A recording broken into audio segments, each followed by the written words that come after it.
What's up, guys? What's going on? I mentioned in a couple videos that I wanted to make some different types of videos that weren't just race day vlogs and the same stuff over and over.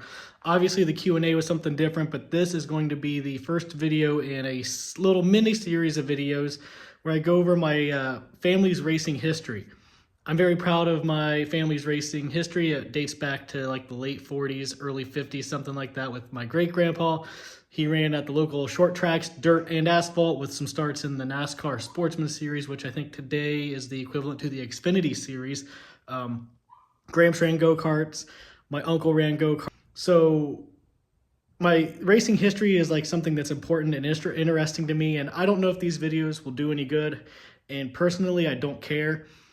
I wanted to document my family's racing history before, these stories disappear. Like Gramps is getting older, and I don't want these stories and these memories to just go away. I wanted to record them and document them so they can, live forever on the internet. Put them on here on YouTube so, I can look back and I can watch them and I can listen to the stories and hear the good times. And, that's just what it is. Documenting my family's racing history so it lives on forever and it doesn't just fade away and go away and get forgotten about. With that being said, like I said, it's very important to me and I'm very proud of my family's history. So I do have some stuff here.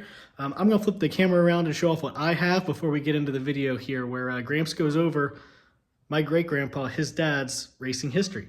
So this first video is going to be on my great-grandpa and his racing history, obviously. And these are 3 trophies of his that I have. This one I assume is from the Portsmouth Motor. I'm going to assume all of these are from the Portsmouth Motor Speedway, but this one, unfortunately, the nameplate is pretty worn out. I mean, completely worn out, and the nameplate on this one is gone. But this one does still exist. It is the Tri-State Championship from 1959. He won the 3rd heat race at the Portsmouth Motor Speedway, and back then they gave out heat race trophies. So I would assume since this one's bigger, it's probably for a feature event, and this one might be another heat race or something. But these are 3 of his trophies that I have. Gramps has some, and my uncles have some, and I just think it's cool that this stuff is still out there and it still exists. And I'm really happy to have this stuff. So I hope you all enjoy this video. Okay, all this racing that Alex is caught up in now is the results of back in the, say, 48, 49, early 50s because of my dad, Ross Hamilton. This is the original picture of his first race car and probably his first victory with a checkered flag. This is the car in a blowed up picture.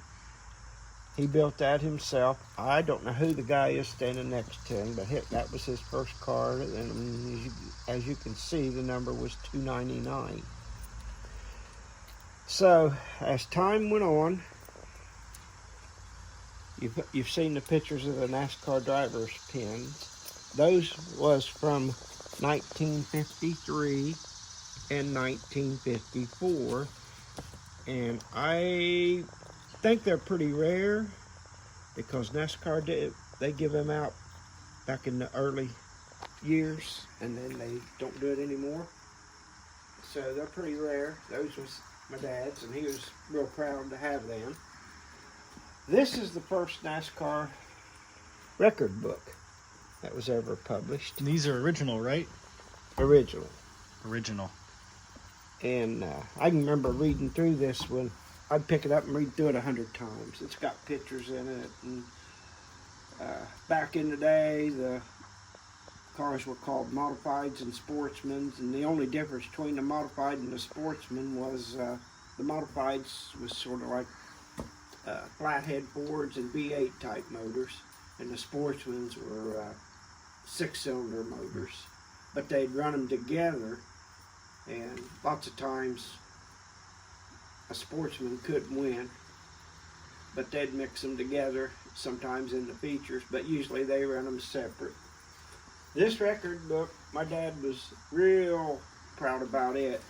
This is the Sportsman National Standings from 1953, and I don't know if you can see it, but right here above my finger is his name and where he finished in the points that year. It was 473rd. He was 473rd with, looks like 238 points out of, and this is all they listed. They listed 1,410 drivers, and there may have been more because some people didn't probably score points. They only put the ones that scored points in the book, and he was always proud about that. And So we have some NASCAR ties in the racing, Yep. in the family racing history. right, So he was a registered driver for those 2 years. A for registered. those two, maybe longer, but Those I are only the have two. pins for the two. Oh, okay. But this trophy here looks a little tattered and worn.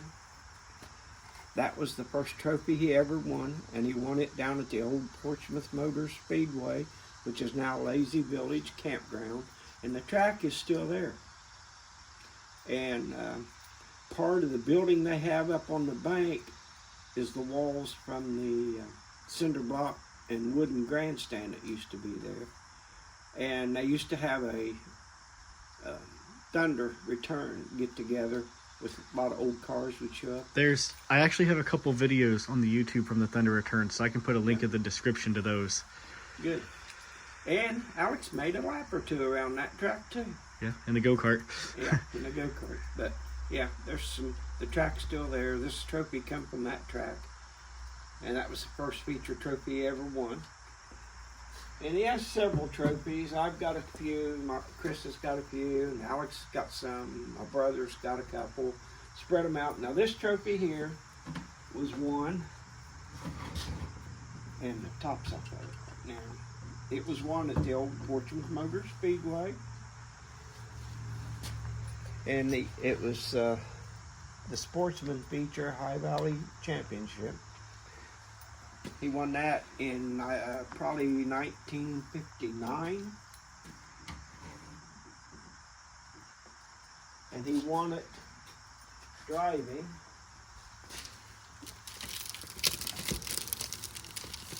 one of the Jack's Sunoco 24 cars. In fact, the exact car he won it in was, I don't see the picture of it. Is that one? Or no? No, Oh. It was, I believe it was this one. It may have been this one, but if you can see, that was straight six motors. This car, that was the Jack Sunoco 24, and this car was both owned by the same people out of Chillicothe, who by accident now is Danny Smith's father-in-law, Mm-hmm. Dave Graves, who passed away a couple years ago. Yep. Danny Smith, the sprint car driver. Yes. And actually, one of the photos of the car, there's a photo on one of Danny's wings of the super modified type car that they built. And I don't think I have a picture of the super modified car. I might have somewhere, but I don't know where it's at right now. And but anyway, that was owned by Dave Graves, Danny's father-in-law, and my dad drove that car for several years for them, and they won a lot of races with that car. As you can see, this is a Bob Proctor number 15 out of Worthington, Kentucky. He drove it for him, and that's pictures down at the old Portsmouth Motor Speedway. This car, the one senior, this guy was out of Wellston, Ohio. His name was Paul Perkins. That's my dad. And as you can see, it was a modified. You can see the V8 with the 3 carbs on it. And that was a good car. They won several races in it. And Dad always used to tell the story that they like to gear the car a little different than Paul Perkins. Mm-hmm. So if he wasn't at the track, they'd change the gear, and then when he'd get the track, he'd change it back to what he liked. But, you know, they always laughed about that. But this car is still in existence.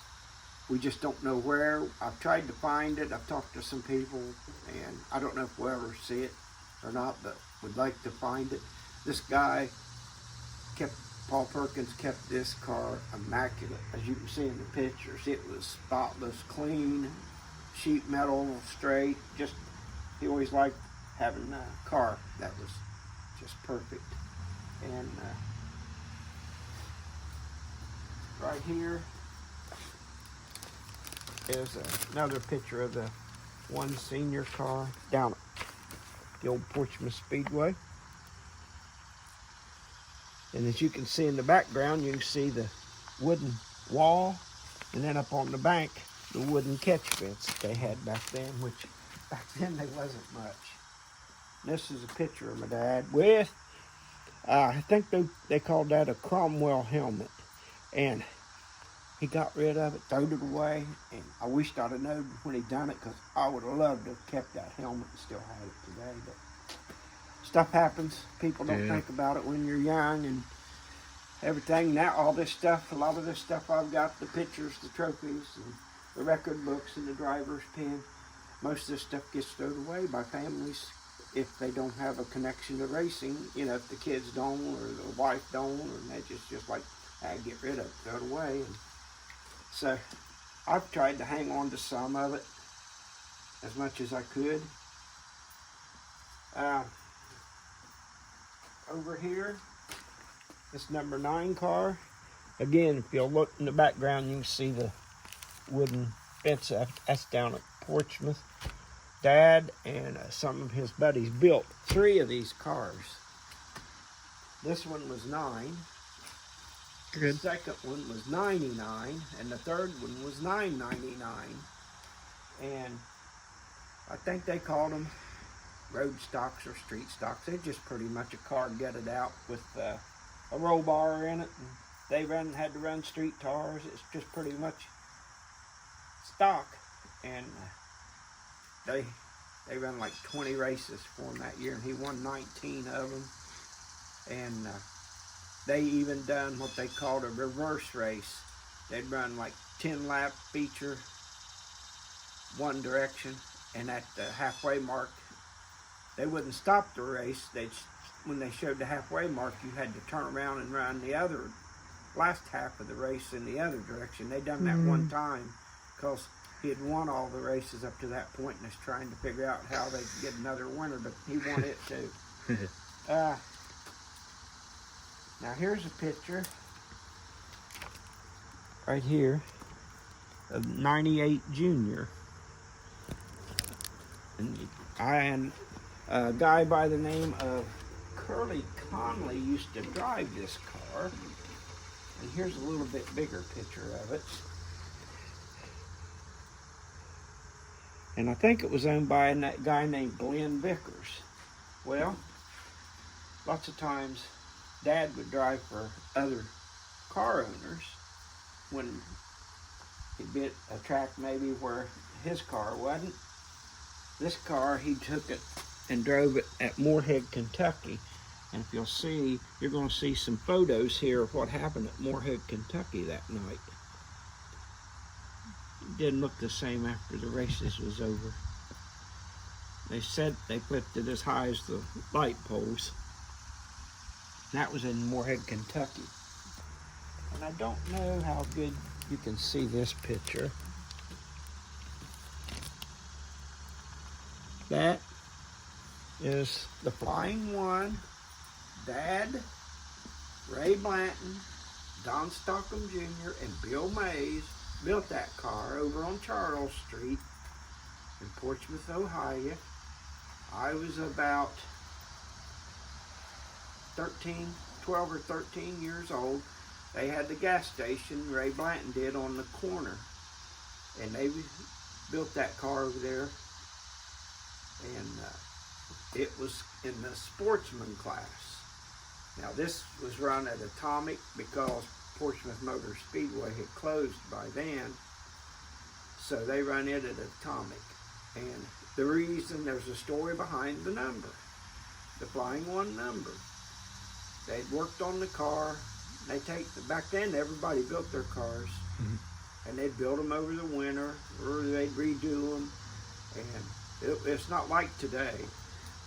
When these cars was built, you just didn't, the next year, just go build another one. You'd maybe cut weight out of them and do different things and cut the bodies a little bit. But a lot of cars lasted several years. And most of them was using frames from junkyards, bodies from junkyards, parts from junkyard, wheels, hubs, and there's all kinds of tricks they learned. Like if they found a certain part that worked real good, they'd go to the junkyards in the area and buy them all up so nobody else could buy them. But you know, everybody had their little tricks when they built their cars. This one was built off a Ford 30s models body. The grill on it, I think, come from a 32 Ford. And the body, I forget what year it was, but as you can see, you know, they cut it down and made it look like a sportsman car. That's what they called the Sportsmans. And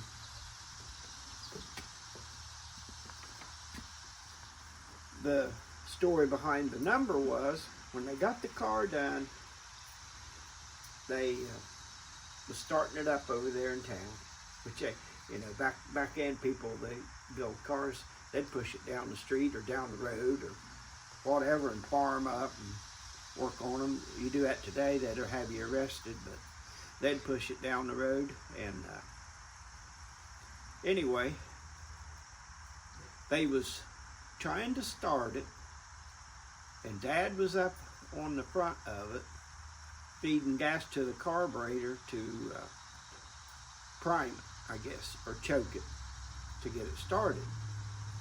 Well, when it started, it took off. I don't know who was sitting in it working the gas throttle. Well, it run over and bruised his leg up real bad. So that's where the flying one comes from, because that thing was flying right from the day one. And they took it to Atomic, and it was in September, and it was a day race, and it was in September, and he won the first heat, started the front in the feature, I think, and somebody wrecked and got into him and cut a tire down. He had a flat tire and didn't get to finish the feature. And back then, you wasn't allowed to do nothing. If you broke or had a flat, that was it. There wasn't no 2-minute pit rules or anything else. That's just the way it was. Tough luck. And that car, like I said, was the Sportsman. And here's a picture of what the car has evolved into. Now this is a picture of super modifieds, and you can see they already got wings on them, and some of them don't. Here's one without. But you didn't have to have a wing, it was open. But this Flying One car and these cars was like brothers. The Sportsman was the baby brother because it didn't have as big a powerful motor and wasn't allowed wings and narrower tires.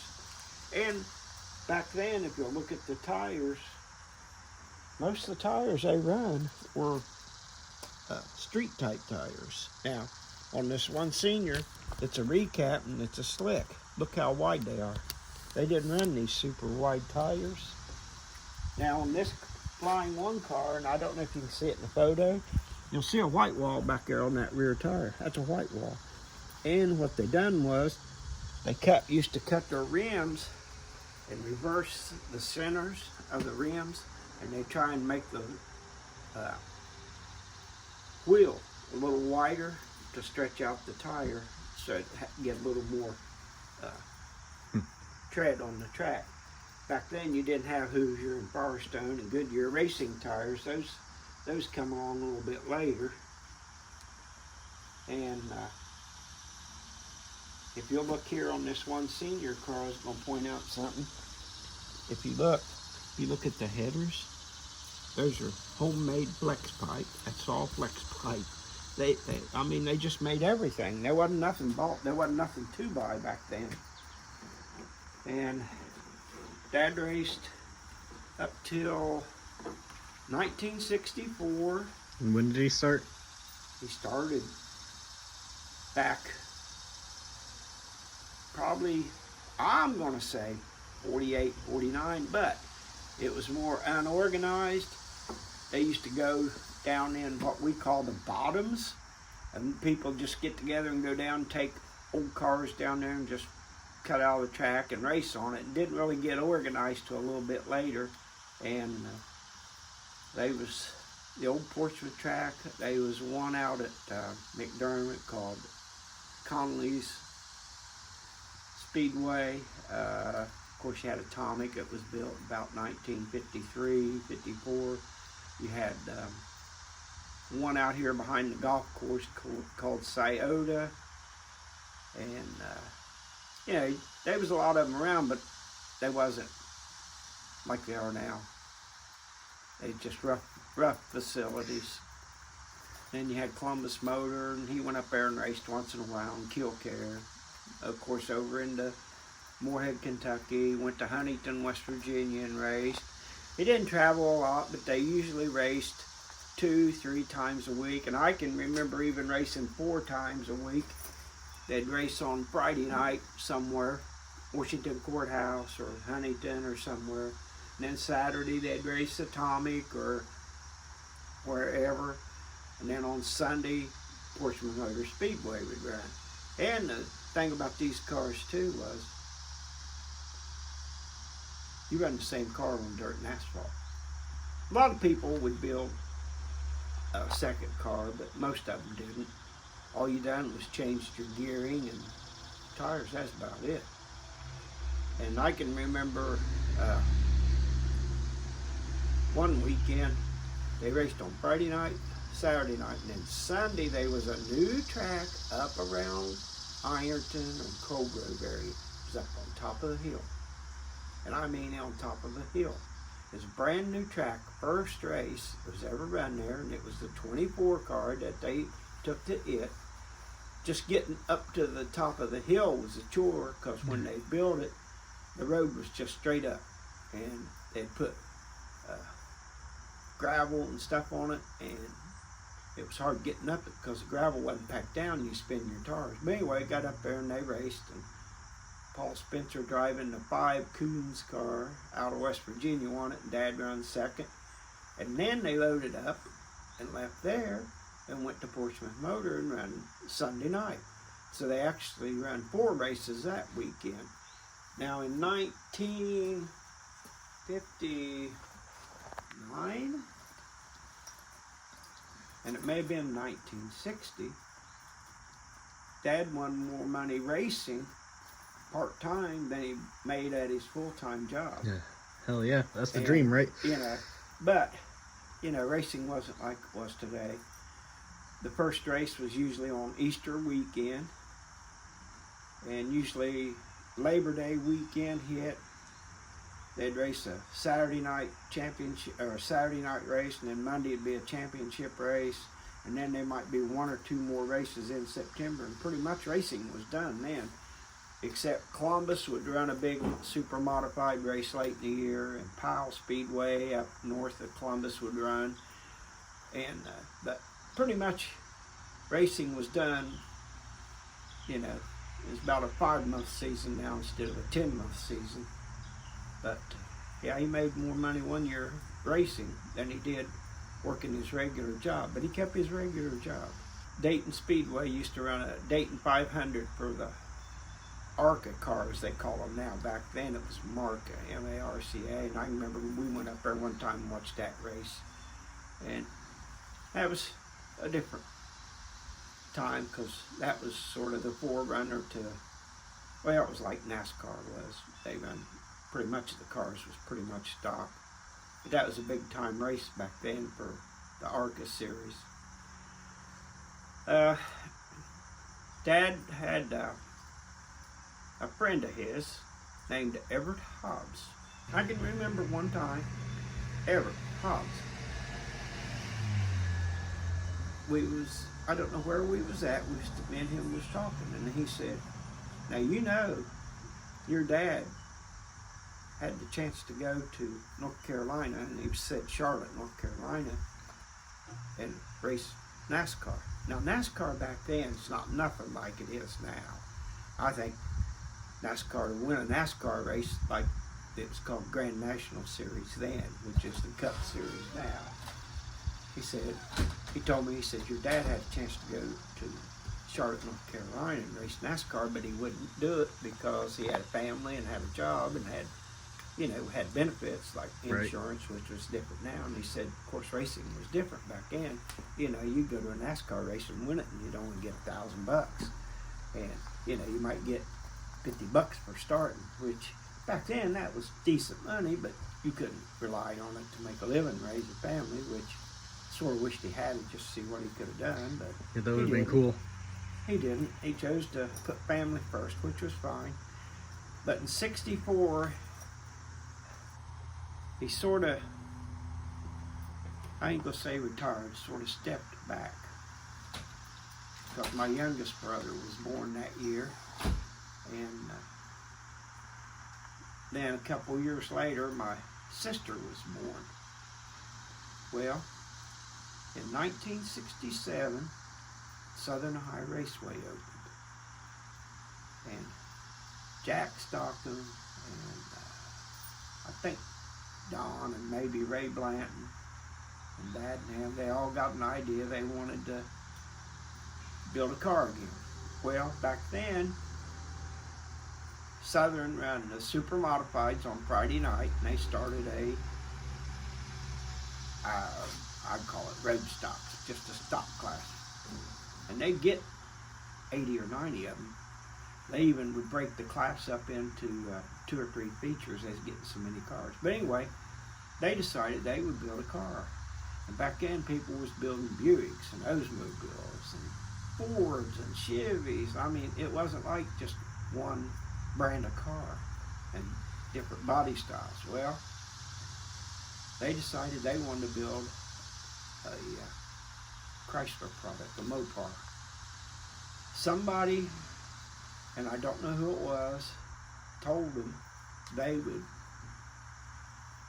help them financially build the car and the motor, which back then didn't take a fortune to build one, but you know, hey, money talks.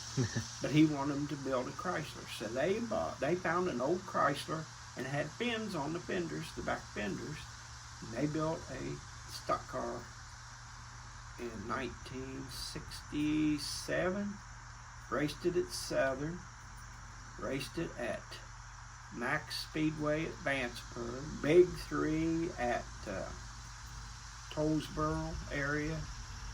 Of course, Tommy wasn't running that class at that time. They was still running the super modifieds and the sportsman.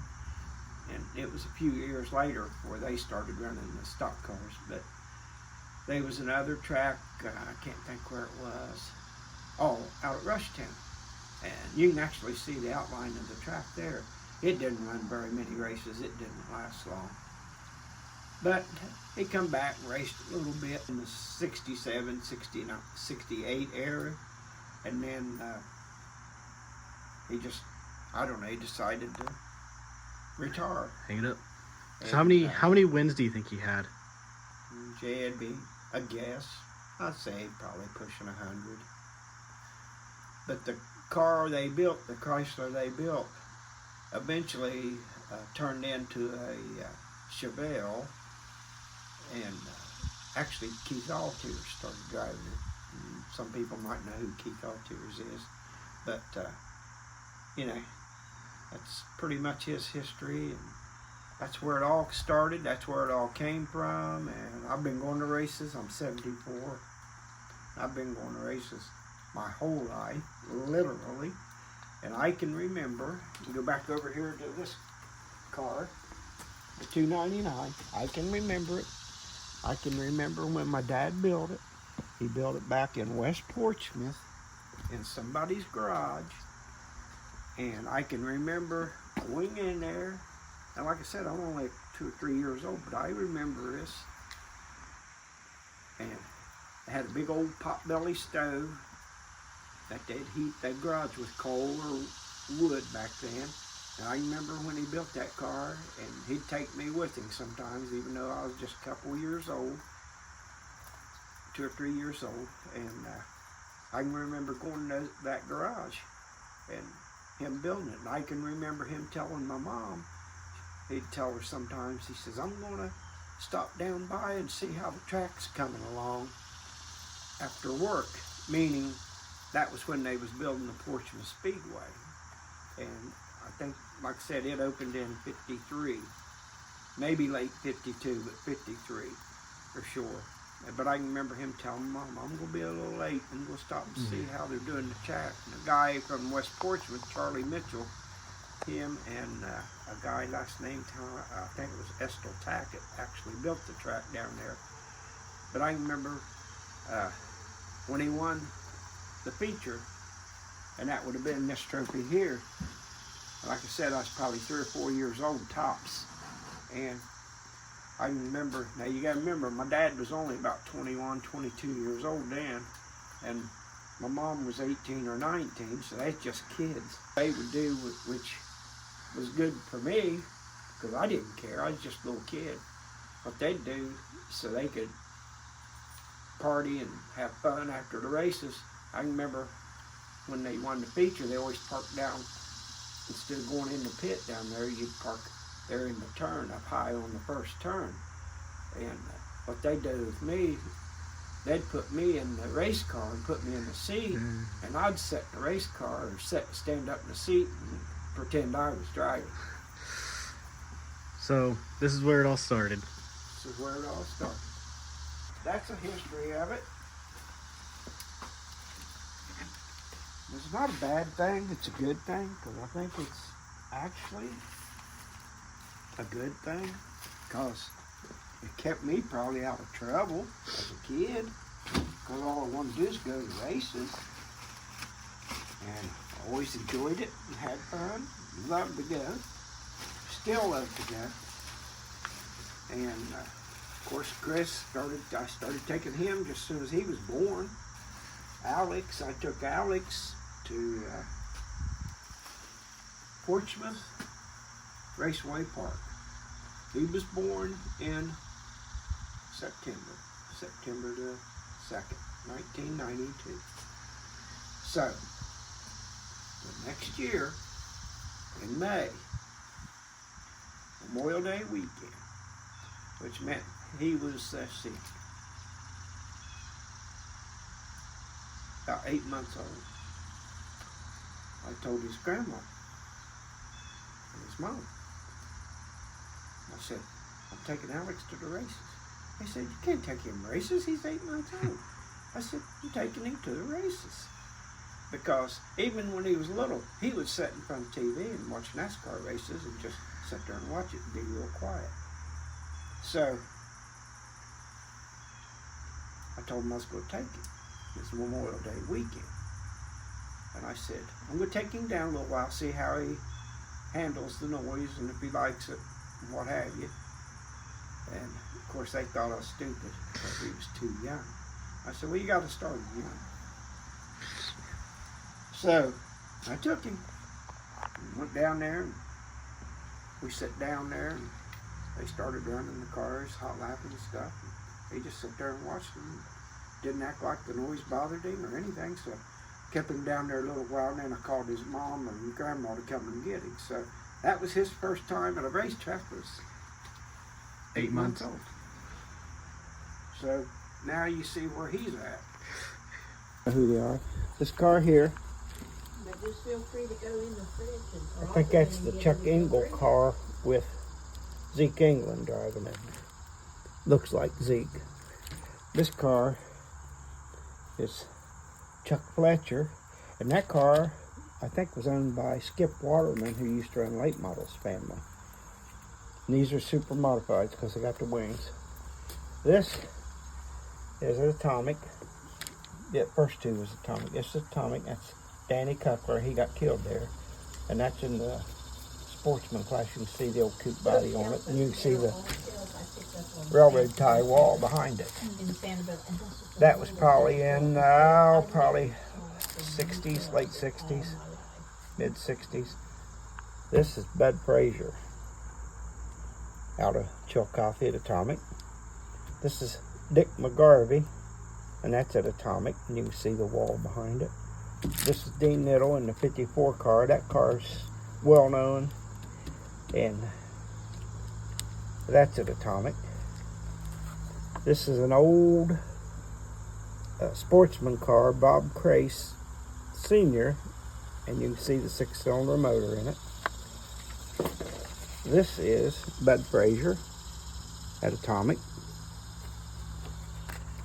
This is Floyd Myers at Atomic. This is LZ Whitnall out of Columbus. And like I said earlier, they used to just change their gearing and the tires, and this car ran at Columbus and Kilcare and places on asphalt too, but this is at Atomic. And this car is Sam Irwin, and that picture's at Columbus Motor Speedway. All right, I hope you enjoyed that. I hope you learned a little something. I hope you thought it was interesting. This is part 1. Part 2 will be my uncle and his racing history, his karting history, I guess, because that's when the karting started, was with my uncle, and obviously we're still going at it with the karts. But I'm going to upload these videos very sporadically. If we're like off a weekend, I'll upload a video, or maybe sometime in the winter when we're not racing every single weekend, I'll upload a video on the history. So that's just what I'm going to be doing with this. It's not going to be an every week thing or an all the time thing. Just if we got a weekend off, I'll upload a video on our history, and hopefully y'all like it. And if not, I'm just glad that it's there.